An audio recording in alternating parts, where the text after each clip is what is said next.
Hello everyone. I welcome you all to yet another interview under Tete a Tete, a chapter of Samvad, where we will be asking some really interesting questions from Daksh Sharma. Now, for those who don't know anything about this super talented, super genius person, Daksh has developed unique reusable PPE kits that are cost efficient and washable up to 30 times. He has also developed the nation's biggest COVID resource database under the Prerna initiative. Daksh, I welcome you here. And to be honest, I am particularly very much excited for this interview because when I was in school, all we used to be really interested in was probably an extra sports period or a teacher getting absent. But it's really good to see teenagers nowadays having such innovative ideas and doing so much for the betterment of this society. So it's really good to have you with us.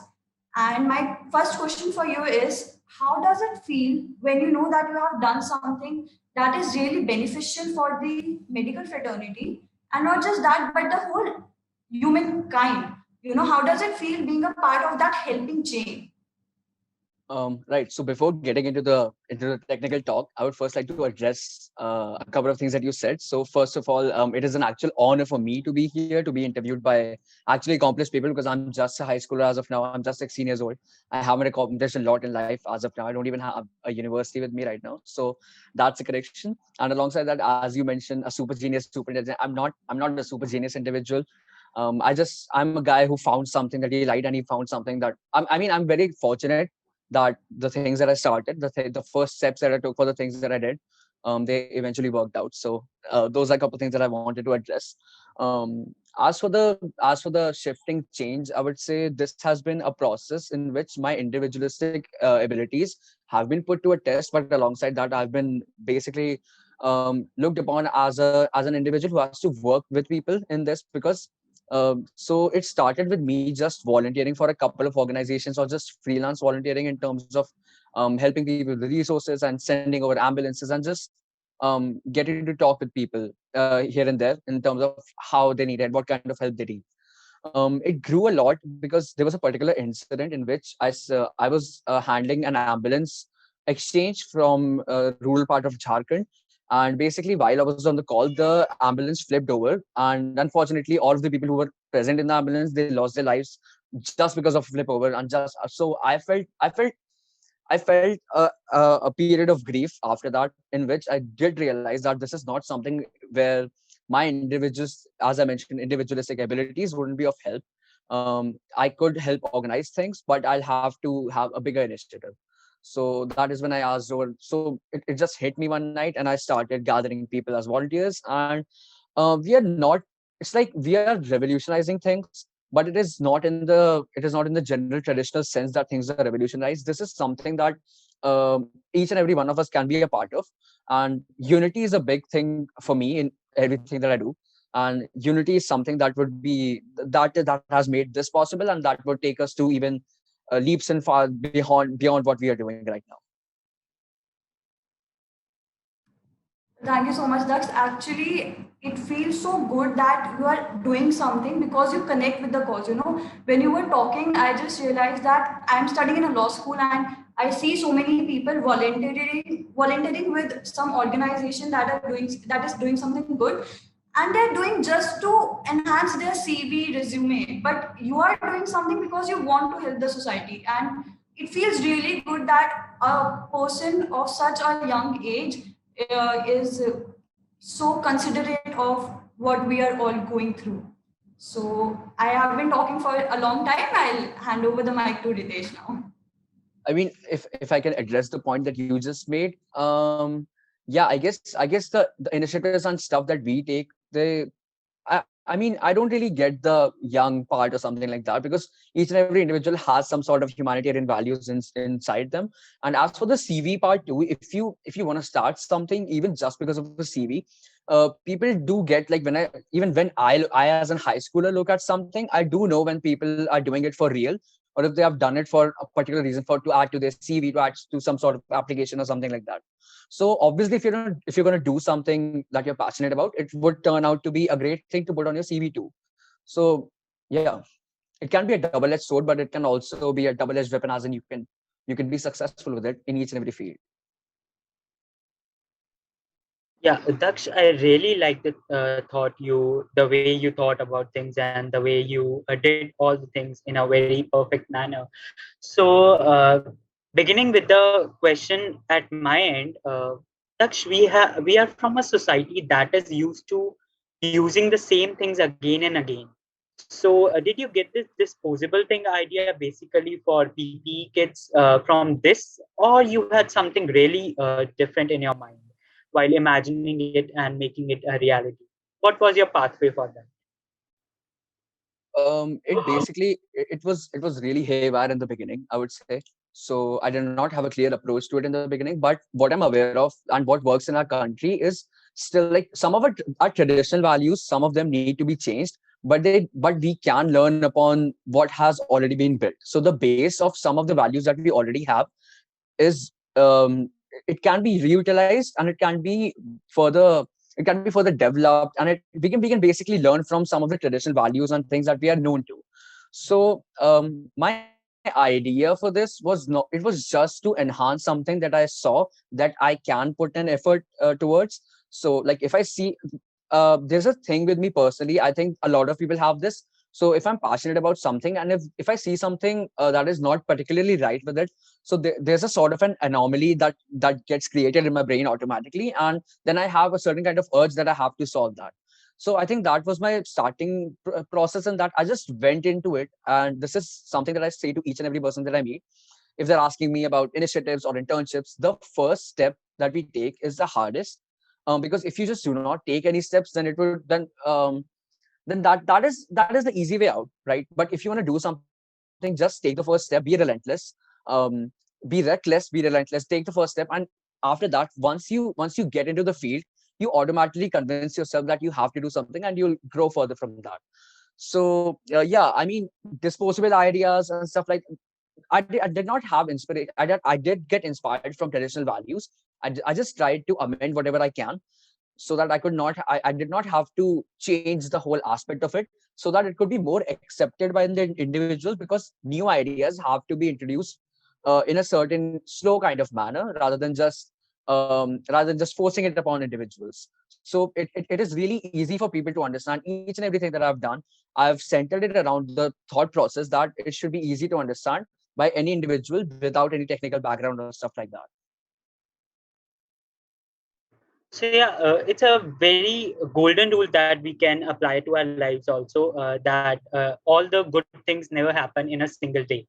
So this proves that you have a very best or very perfect thought as a teenager as of now.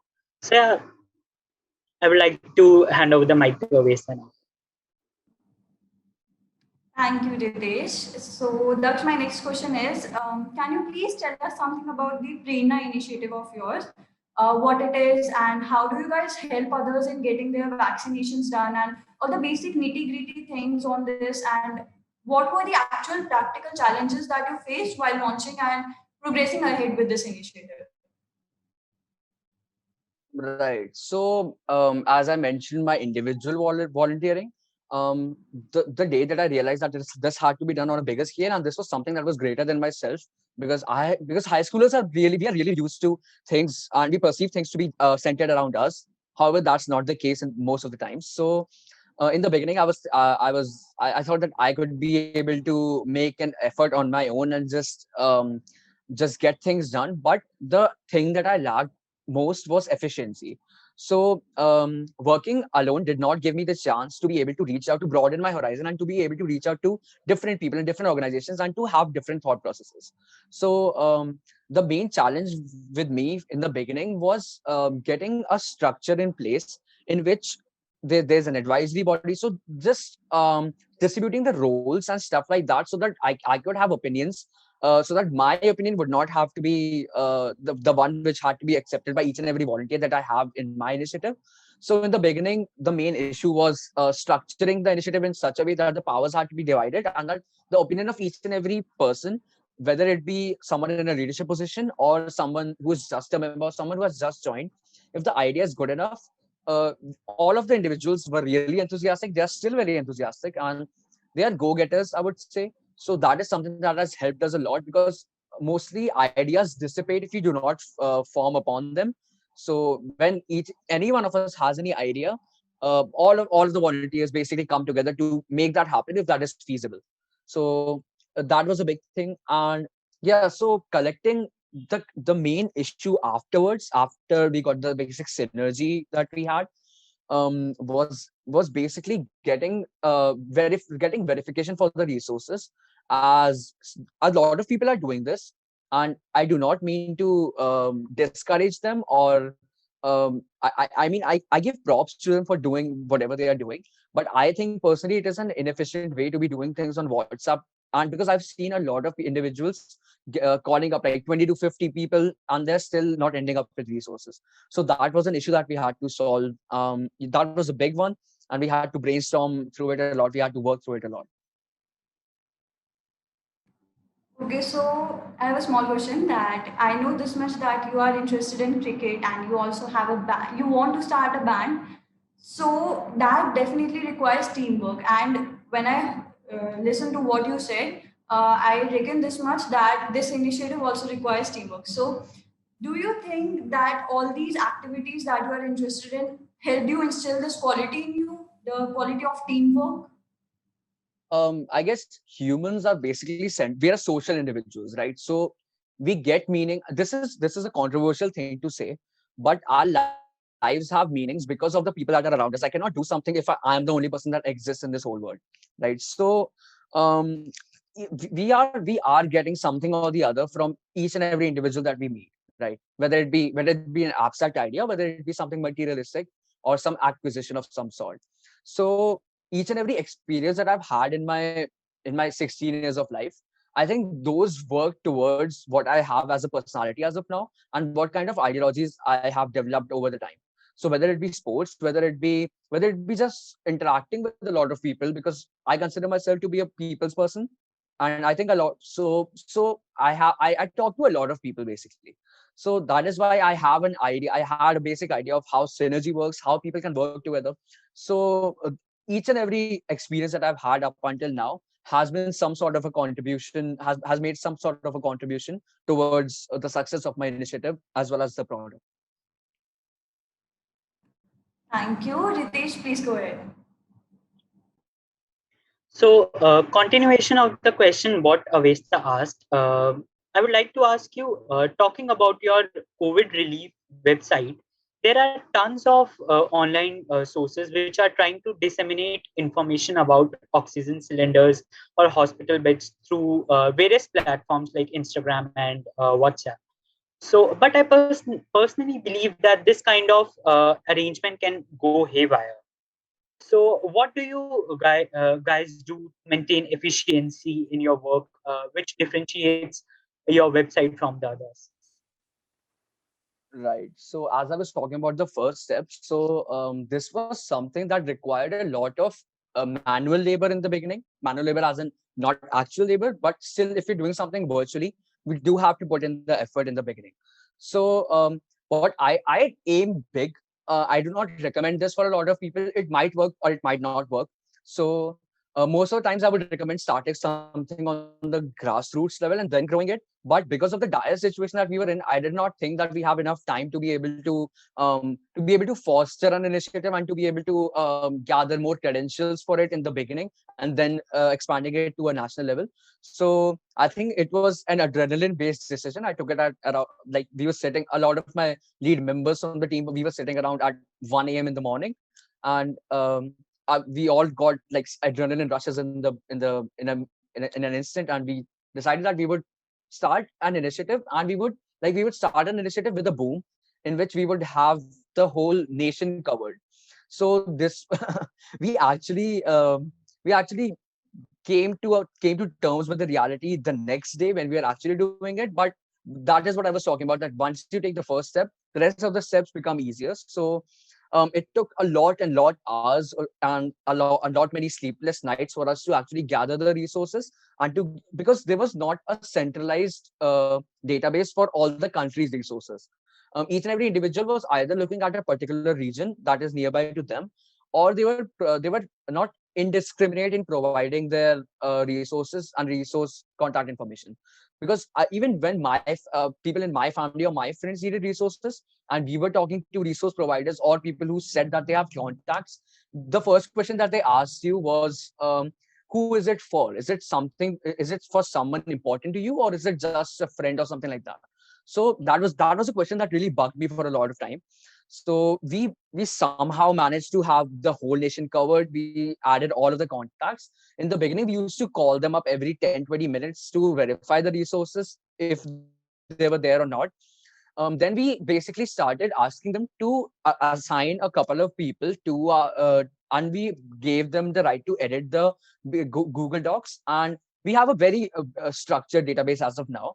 So we gave the rights to the individuals who are actually providing the resources themselves to be able to verify the resource, and they also have to put in the time as well as the resource that they verify and their contact information in case someone is feeling skeptical and they have to verify it beforehand too. So that is how we solved the efficiency problem in terms of verifying the resources. And this is a big feat.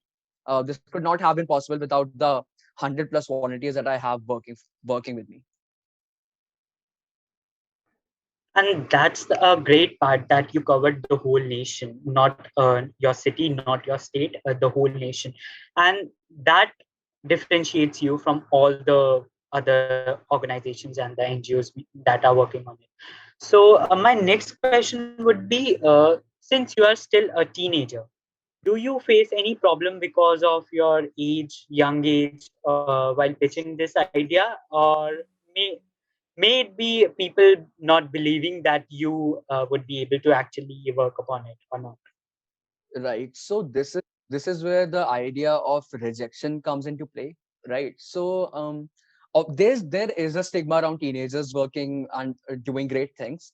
But if you have enough credentials and if you have the basic way of doing things structured out inside your mind, then I think it is not that impossible of a feat to be doing this at an age of 14, 15, 16 or whatever. So the basic issue that I learned with rejections, because I don't have any mentor in this kind of field. Nobody has any mentor in this field, right? So I landed a lot of internships besides this too, which also contributed to the skills that I have today, which I utilize for running this organization and the product that I have. So yeah, so that played a huge part, and rejections played a huge part, because in the beginning I did not know how to pitch it. So I did not have a scripted I still do not have a scripted thing for each and everything that I do, right? So I do not believe in scripted words, because a conversation flows when you want it to flow rather than if you have something written out. So that is what I began with, but I did not have enough experience to be talking about relevant things and to be answering questions in a relevant manner. So you need that experience of rejection before you get to the pitch that works for you. And behind one of my successes, there's like hundreds of rejections. So that is a big thing that each and every one of us have to face if we are starting something of our own. And whether it be internships, whether it be starting something, whether it be pitching your own idea to a company, you have to there's a stigma too, as if you have to apply to a lot of places, or you have to talk to a lot of people for that. But my idea was that you have to have the quality first and then reach out to one person in particular. You have to focus on that person, you have to focus on that organization, and you have to have a centered approach to that. And it is better if you do not face a lot of rejections and if you have a centered approach in the beginning itself. But for me, rejections were the thing that made me land a successful pitch too. Yeah, so this is another important aspect of life, कि जब तक rejection face नहीं करोगे तब तक perfection नहीं आएगी. So this is the way we all learn to do things in a perfect way, in a perfect manner, so that nobody tries to say things that are not way perfect than doing something Right. different. So I also wanted to add a couple things. When you are actually pitching something to an organization or to a single individual too, you have to acknowledge that they are very busy. Right. We are high schoolers. We have a lot of time as of now, because of the virus, because of the pandemic, because of online classes. We have a lot of time at our disposal. But even college students, and And you cannot just assume that if someone else is a student like you, they would have time to be they would have time to acknowledge each and everything that you say. So you do not have to pour a lot of ideas, a lot of questions in the beginning. Just start with something that is relevant. Just start with a couple questions, or and you have to acknowledge that they do not have time. So you do not have to feel disheartened if they do not reply, and if they do reply and if they reject your offer or your suggestion or whatever, don't feel disheartened, because a lot of people are doing, they have their own time, and I cannot expect any individual to give me even a minute of their time. So that is a big thing, and you have to think about what you are offering them and what you can get from them. So what what mistake that I was doing and a lot of high schoolers do, or a lot of people in general do, is that they put people on a pedestal if they are pitching something to them. You have to acknowledge that those they are human beings too. You have ideas, they have ideas. You have opinions, they have opinions. So they are as interested in you as you are in them, and you do not need to treat them as someone who is on a pedestal, or someone who is superior to you in each and every aspect. They might be superior in some aspects, obviously, but you do not need to put them on a pedestal. You have to talk to them, you have to conversate with them as if you're conversating with a human being rather than a CEO of a company. And this is something that people pointed out to me too. The CEO of the company that I work with, I'm still working with them. The internships that are ended, they said that they do get bugged if people try to be extra polite with them just because of their acknowledgement of their position. So that is a big thing that I had to add. Thank you so much, man. Now I'd like to hand over the mic to Avesta for the another question. Over to you, Avesta. Thank you, Ritesh. Daksh, I'm really happy that after so much rejection, also you have accomplished a lot. So this is a personal question I want to ask you, that what are your future plans? Like, what kind of career would you like to pursue? I believe that you are indulged in various co-curricular activities like singing or playing cricket as well. So, do you have a plan on pursuing a career in these creative fields or the conventional academic fields? um I guess I do not have that much of an idea of what I want to do in life. I have a basic idea because I am a very confused individual personally as of now too. So it might seem that I have a lot of clarity, but I am as confused on each and every one of us. So I am preparing for my JEE. I am also applying abroad. So there's a lot of things in my plate right now, and I do not know what to go ahead with. But if I do get into a decent university abroad, they have very flexible majors. So I am pretty sure that I have always, so there's the saying that you can be a jack of all trades and master of none. So that's a saying, right? But I do not live by that ideology. I've always been involved in a lot of things, and I try to master them all if that's possible. And that has been possible to a certain extent. You just have to do things that you're interested in, and I'm pretty sure you'll be very, very good at it. Like I can't just go ahead and do something that is out of my realm, out of my interests, and expect to be a master in that. But whatever I like to do, whatever that is interconnected with my interests, I think I can be pretty good at that, and that is the policy that I follow. So each and every extracurricular I have right now, it would be really hard once I get into a university, but I still want to pursue each and everything that I have, and I will, because this is something, each and everything is something that I enjoy, whether it be a sport or acting, theater, or singing. So if I do get into a decent university, I hope so, in the US or whatever country, they have very flexible majors. So I'll be looking at conventional academic fields, but I'll look to double major or even get a minor in either music or theater or something like that, which is of interest to me. So that is a big goal of mine, and I do hope that works out. Thank you, Daksh. It's actually not really important to have clarity. After getting into law schools, I see so many people who don't have any idea what to do next. I don't have any idea what to do next. So it's absolutely fine to just go with the flow and see where your destiny takes you. Now, Ritesh, please go ahead with the word of thanks. Okay, that's all for now. We are moving towards the concluding part of the interaction today. It was a very informative and knowledgeable interaction to have you on board with us. Hope so you get success in your life and you got a blessing from all the people you help. Thanks, man. Have a great week ahead. And thank you, Avesta, for joining us today. And thank you so much, Daksh. It was a very nice session with you. I mean, Thank you. thanks a lot to you guys too, because I do get to learn a lot from all of you all too. So whether it be off camera, on camera, off the record, on the record, there is something that I learned from every individual. So it is a pleasure to be here.